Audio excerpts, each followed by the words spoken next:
नमस्कार दोस्तों, कैसे हैं आप लोग?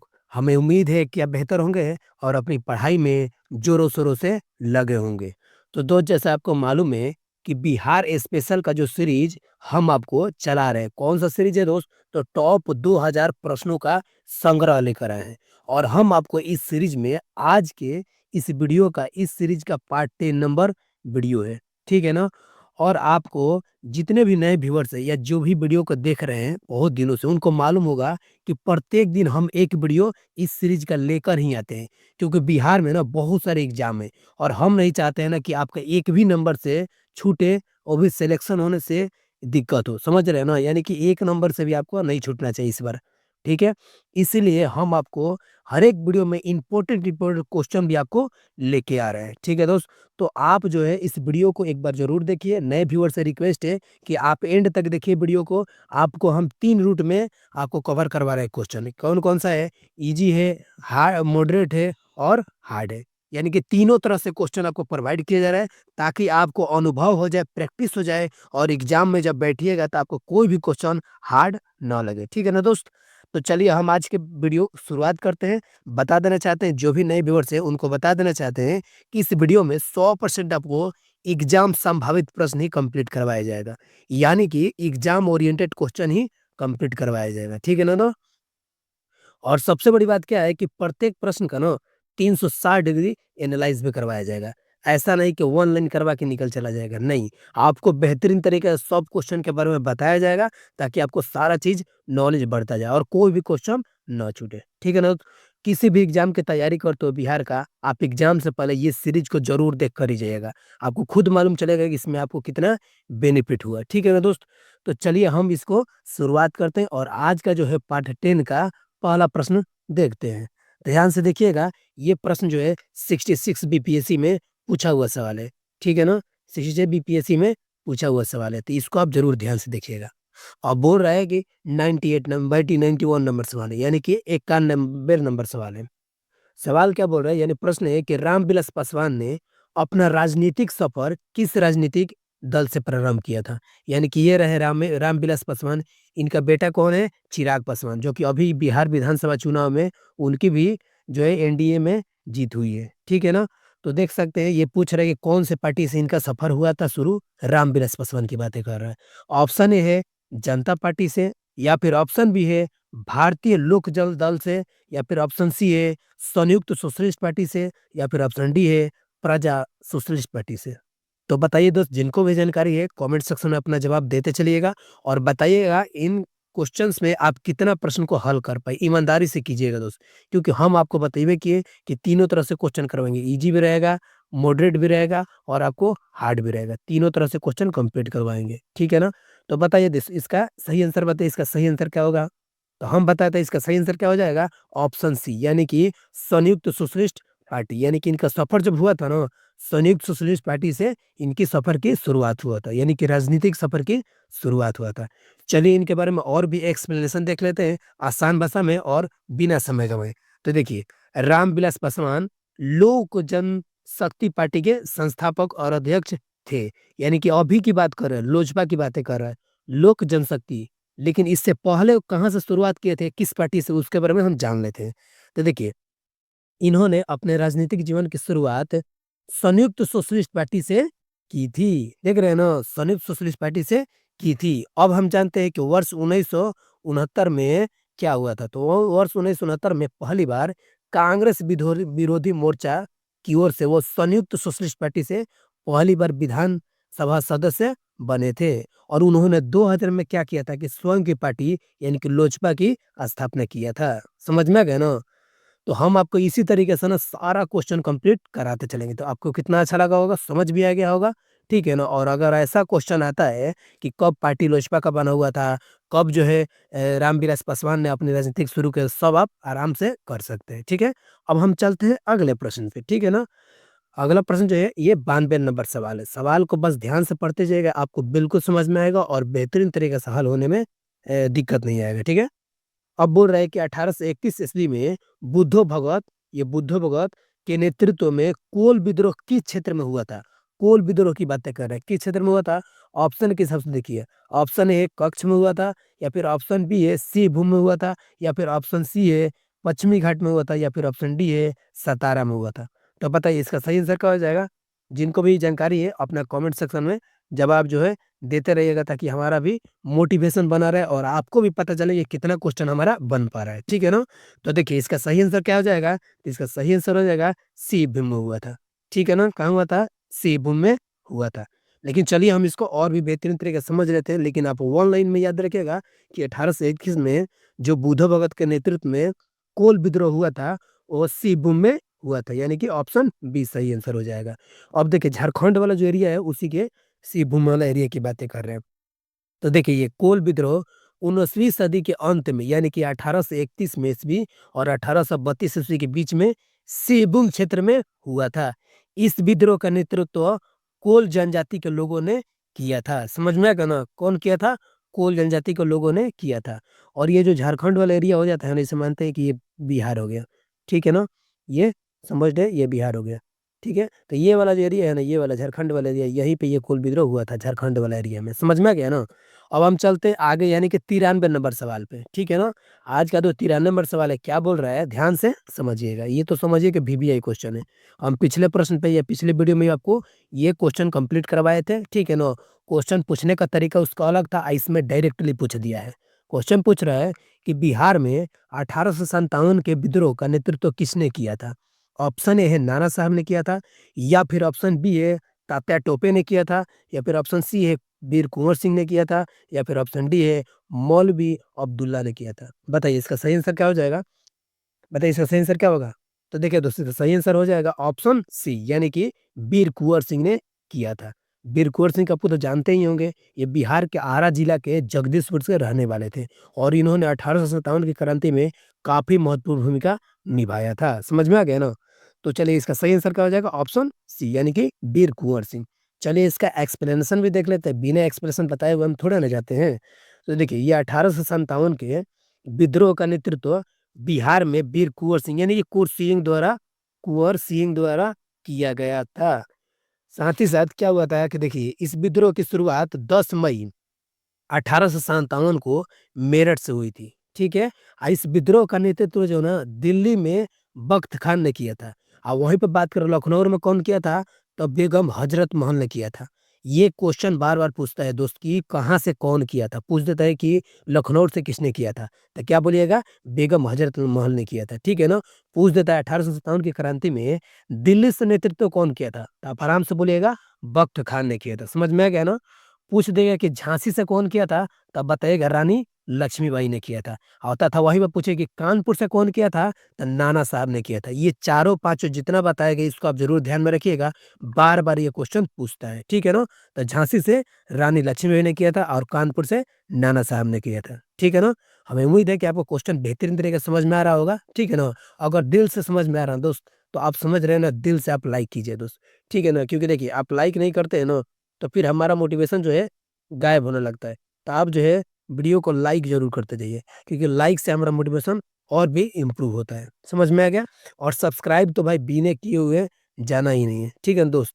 तो चलिए हम अपने नेक्स्ट क्वेश्चन पे चलते हैं, ठीक है? अपना नेक्स्ट क्वेश्चन क्या है? 94 नंबर सवाल है। प्रश्न बोल रहा है कि चंपारण में इंडिगो के किसानों की दशा की ओर गांधी जी का ध्यान किसने आकर्षित किया था? ठीक है ना? ऑप्शन ए है राजेंद्र प्रसाद, या फिर ऑप्शन बी है अनुग्रह नारायण सिन्हा, या फिर ऑप्शन सी है आचार्य कृपलानी, या फिर ऑप्शन डी है राजकुमार शुक्ला। तो देखिए बहुत सारे विद्यार्थियों को ना ये क्वेश्चन मिला भी होगा और वो बनाए भी होंगे, ठीक है ना? तो चले इनको सही तरीके से आपको हल करते हुए निकलते हैं। तो देखिए ये चंपारण के इंडिगो किसानों की दशा की ओर गांधी जी का ध्यान किसने आकर्षित किया था? तो राजकुमार शुक्ला ने किया था। राजकुमार शुक्ला हमेशा रिक्वेस्ट करते थे गांधी जी से कि चलिए गांधी जी, चंपारण में देखिए किसानों की किस तरीके से दुर्दशा हुई, नील की खेती के लिए अंग्रेजों किस तरीके से जबरदस्ती कर रहे हैं। तो राजकुमार शुक्ला ने इनको आकर्षित किया था। समझ में गया ना? तो चलिए इसका एक्सप्लेनेशन भी देख लेते हैं बेहतरीन तरीके से। देखिए बिहार के एक आंदोलनकारी राजकुमार शुक्ला ने वर्ष 1916 के कांग्रेस के राष्ट्रीय अधिवेशन में गांधी जी को इंडिगो किसानों की समस्याओं से अवगत कराया था।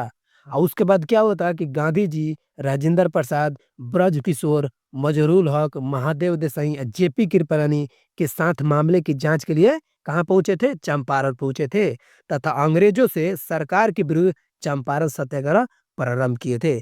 दोस्त, इसमें याद करने वाली क्या बात है? एगो तो हम जो प्रश्न बताए कि किन की अगुवाई में वो गए थे, तो राजकुमार शुक्ला ने उनको उस तरफ अवगत कराया था और इशारा किया था कि भाई चलिए चंपारण। तो ये क्वेश्चन को तो याद ही रखना है, लेकिन ये भी याद रखना है कि कौन कौन उनके साथ में गए थे।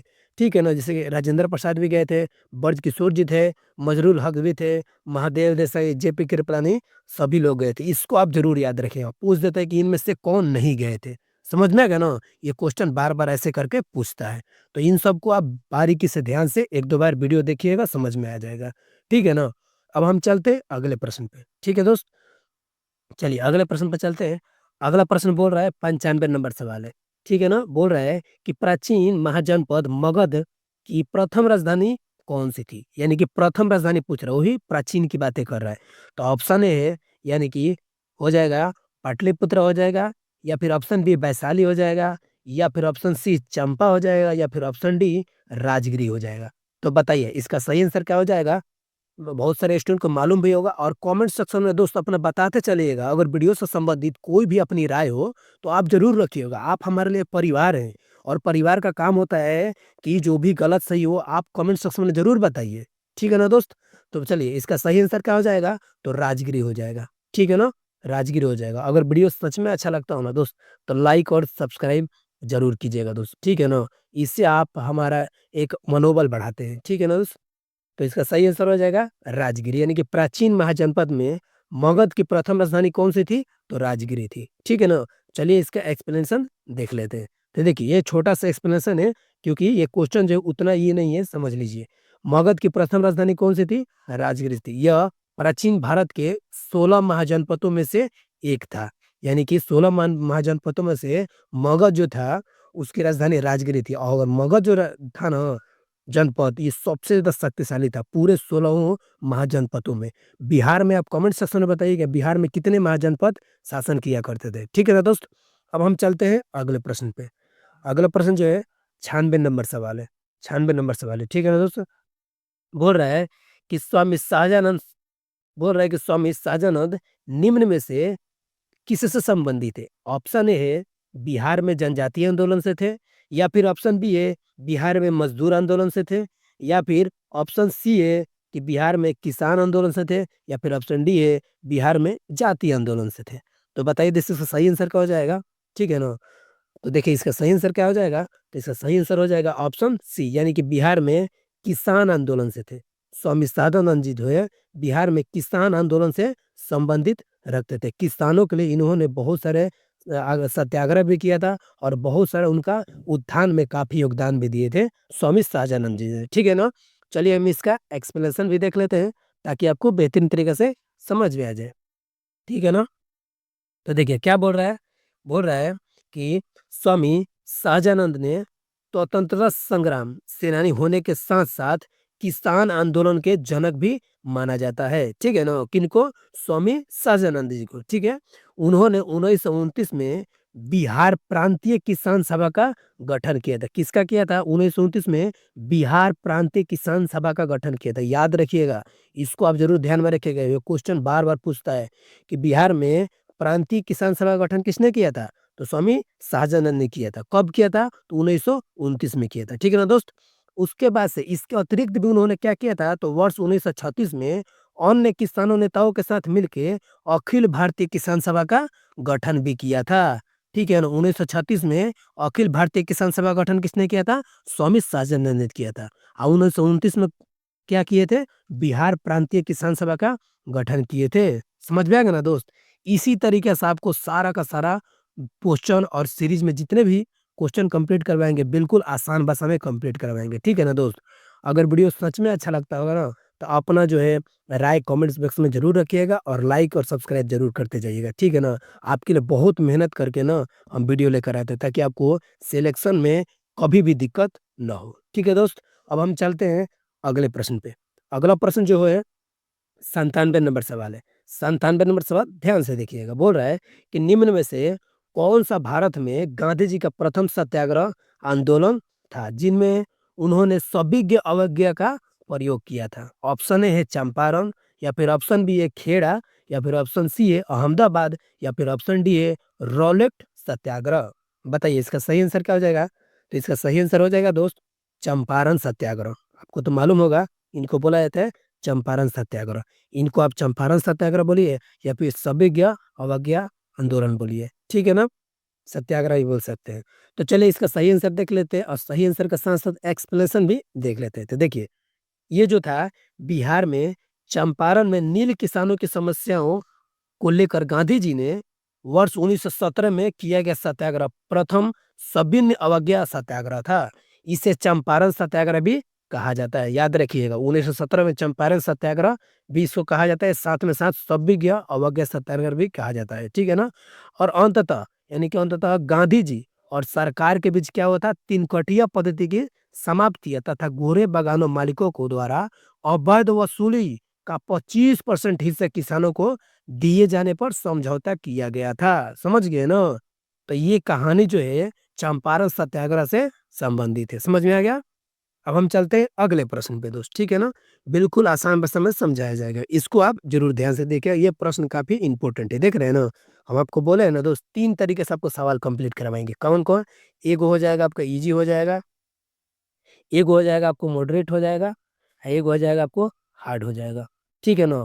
अब कैसे? देखिए, ये जब ये तीनों चीज आप थ्योरी और क्वेश्चन के माध्यम से कीजिएगा ना दोस्तों, आपको सारा क्वेश्चन दिमाग में बैठ जाएगा, वो भी मैप के साथ।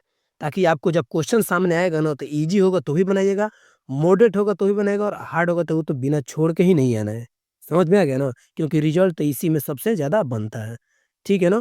तो चलिए, इजी और मॉडरेट तो सब बनाते हैं, हार्ड जो बनाता है उसी का तो रिजल्ट बनता है ना, नहीं तो उसी में 1 से 2 नंबर से लड़के छट जाते हैं।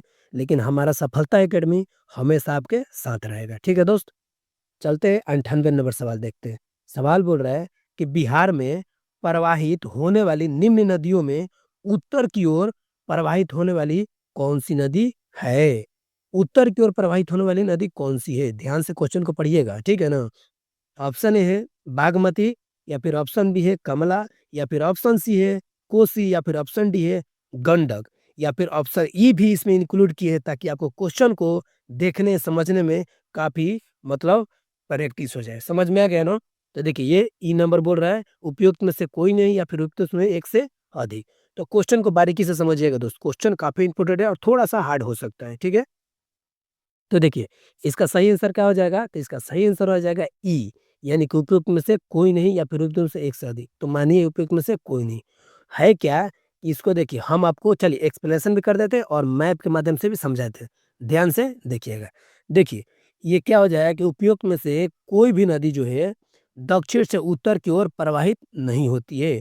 जैसे कि बागमती, कमला, कोसी और गंडक जो है ना, चारों ही नदियां नेपाल यानी कि हिमालय से निकलती है, ठीक है ना? जो उत्तर से दक्षिण की ओर बहते हुए गंगा नदी में आकर मिलती है। देखिए, ध्यान से देखिए, ये हम आपको मैप के माध्यम से समझाते हैं, या ध्यान से देखिएगा दोस्त, ठीक है ना? देखिए, ये जो है क्या है? ये बिहार है, ठीक है ना? ये क्या है? ये बिहार है, ठीक है दोस्त? अब देखिए, ये गंगा नदी तो बीचों बीच से निकलती है, हम निकाल देते हैं, बीचों बीच से गंगा नदी निकलती है। कमेंट सेक्शन में बताइएगा, हम कितना बार बताएं कि गंगा नदी कितने जिलों से निकलती है। आप बताइए कमेंट सेक्शन में, गंगा नदी कितने जिलों से निकलती है। तो देखिए, ये वाला जो एरिया हो गया ना, ये वाला नेपाल वाला एरिया होगा। ध्यान से देखिएगा, ये वाला जो एरिया हो गया, ये नेपाल वाला एरिया होगा, ठीक है ना? और ये वाला जो एरिया होगा, ये झारखंड वाला एरिया होगा, ठीक है ना? ये वाला एरिया है, ये उत्तर बिहार, और ये हो गया आपको दक्षिण बिहार। तो देखिए, ये पूछ रहा है क्वेश्चन कि कौन सी नदी जो है आपको, क्या पूछ रहा है कि कौन सी नदी, हाँ, उत्तर की ओर या दक्षिण की ओर बहती है, ऐसा करके क्वेश्चन पूछ रहा है। पीछे क्वेश्चन चला गया, आप एक बार देख लीजिएगा, ठीक है ना? तो देखिए, कभी भी इस तरफ से नदी बह रही है, इस तरफ से, तो ये तो दक्षिण की तरफ जाएगी, ऐसे करके सॉरी उत्तर की तरफ जाएगी ना, क्योंकि दक्षिण से बहती बहती उत्तर की तरफ जाएगी। अगर वही नदी अगर आपको उत्तर से बह रही है, तो ये तो दक्षिण की तरफ जाएगी, दक्षिण तरफ जाएगी ना। तो क्वेश्चन में पूछ रहा है, ध्यान से पूछ रहा है देखिए, कि कोई भी नदी जो है दक्षिण से उत्तर की ओर बहती प्रवाहित नहीं होती है। तो बोल रहा है दक्षिण से उत्तर की ओर, यानी कि इस तरफ से लेके इस तरफ बोल रहा है, यानी कि इस दक्षिण से उत्तर की ओर बोल रहा है, ठीक है ना? यानी कि जो 4 ऑप्शन में दिया गया है, ध्यान से देखिए, ये जो 4 ऑप्शन में बागमती, कमला, कोसी और गंडक, ये जो चारों के चारों जो जो नदियां है ना, ये ये जो नदियां है, ये सभी की सभी नदियां ये उत्तर से बहती हुई आती है, यानी कि नेपाल से बहते हुए आपको दक्षिण की तरफ आती है, ठीक है ना?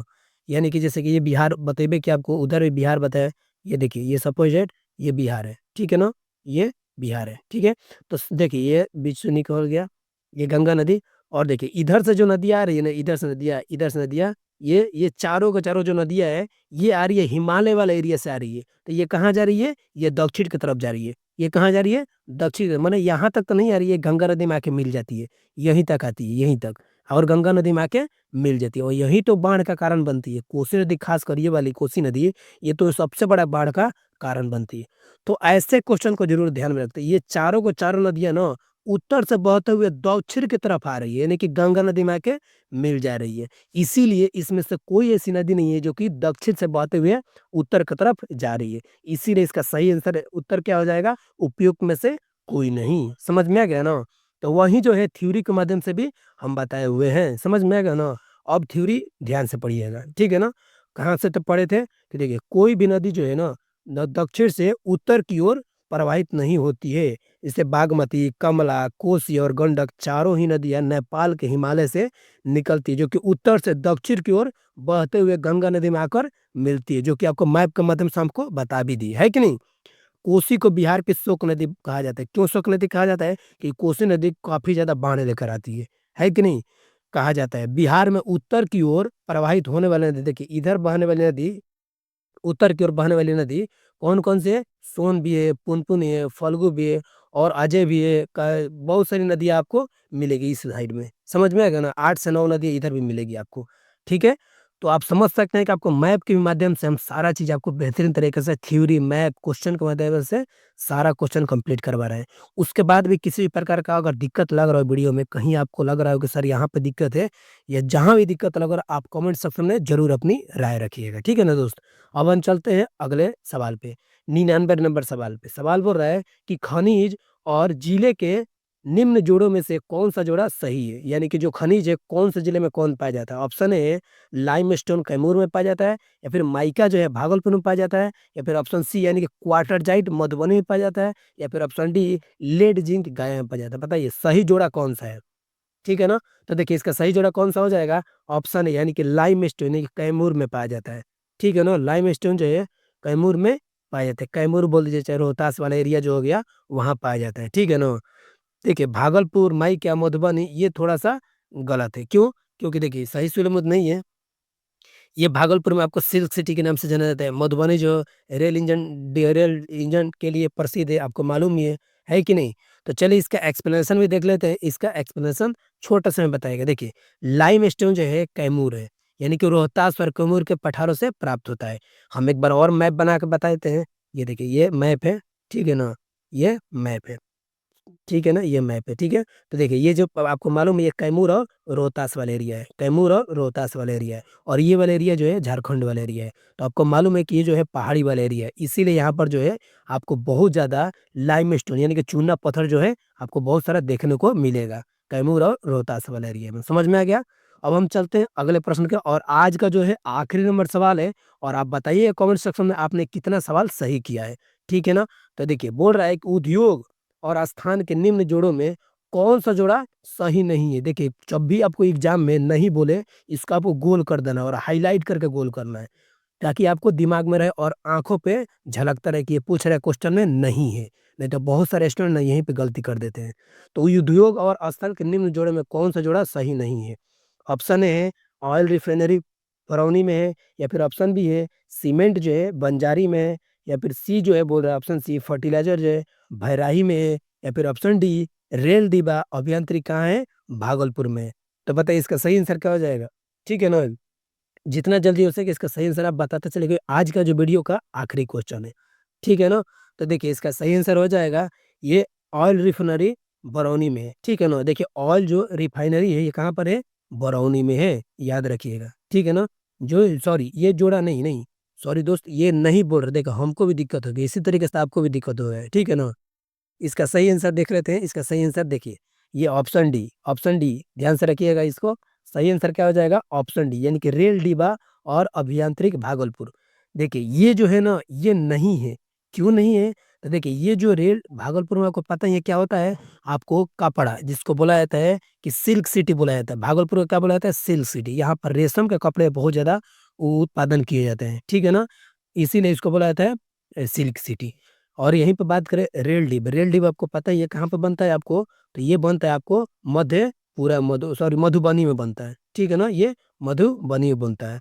और ये जो है अभियांत्रिक जो है ये कहाँ बनते हैं इंजीनियरिंग, ये कैमूर में बनता है। ऑयल रिफाइनरी ये भी सही है क्योंकि बरौनी में जो है रिफाइनरी जो होता है बरौनी में होता है। सीमेंट जो है बाजरे ये भी सही है, फर्टिलाइजर है बरौनी है, समझ में आएगा ना। चलिए इसका एक्सप्लेनेशन भी देख लेते हैं। तो देखिए इसका एक्सप्लेनेशन क्या है, बिहार में जो है ना विद्युत रेल इंजन कारखाना 2016 में, सॉरी मधेपुरा में, हाँ मधेपुरा में स्थापित किया गया था, जबकि भारतीय रेल यांत्रिक और विद्युत इंजीनियरिंग संस्थान मुंगेर जिले में स्थित है, जो कि आपको बताया ही हम, है कि नहीं। भागलपुर जिला जो है सिल्क और सूती वस्त्र उद्योग के लिए प्रसिद्ध है, ठीक है ना। यानी कि कहने का मतलब क्या है कि जो सिल्क सिटी बोला जाता है वो भागलपुर को बोला जाता है, लेकिन वहीं विद्युत रेल इंजन का कारखाना कहाँ पर है, मधेपुरा में स्थापित किया गया है। और वहीं बात करें कि भारतीय रेल का यांत्रिक और विद्युत इंजीनियरिंग संस्थान कहाँ पर है, तो मुंगेर जिला में स्थित है। यानी कि तीनों के तीनों ऑप्शन सही है, ये वाला ऑप्शन गलत है, समझ में आ गया ना। तो ये तीनों के तीनों ऑप्शन आप जरूर ध्यान में रखिएगा, इससे भी क्वेश्चन बहुत सारा पूछ सकता है। पूछता है कि ऑयल रिफाइनरी कहाँ पर है, रिफाइनरी, तो बोलिएगा बरौनी में। सीमेंट वाला एरिया कहाँ है, बंजारी में, या फिर रोहतास वाला भी एरिया को बोला जाता है, ठीक है ना। फर्टिलाइजर जो है ये भौरही में है, समझ में आएगा दोस्त। तो देख सकते हैं कि आज जो है आपको 10 क्वेश्चन कंप्लीट करवाए हैं, और आप बताइएगा कि कितने क्वेश्चन आपने बेहतरीन तरीके से कंप्लीट करवाए। और बहुत सारे क्वेश्चन आपको इजी भी मिलेंगे, बहुत सारे क्वेश्चन आपको मॉडरेट भी मिलेंगे, और बहुत सारे क्वेश्चन आपको हार्ड भी मिलेंगे। तो दोस्त आप बताइए कि वीडियो कैसा लगा, वीडियो में कहाँ आपको दिक्कत हो, अगर जो भी आपके दिल में हो अपनी राय कमेंट बॉक्स में रख सकते हैं।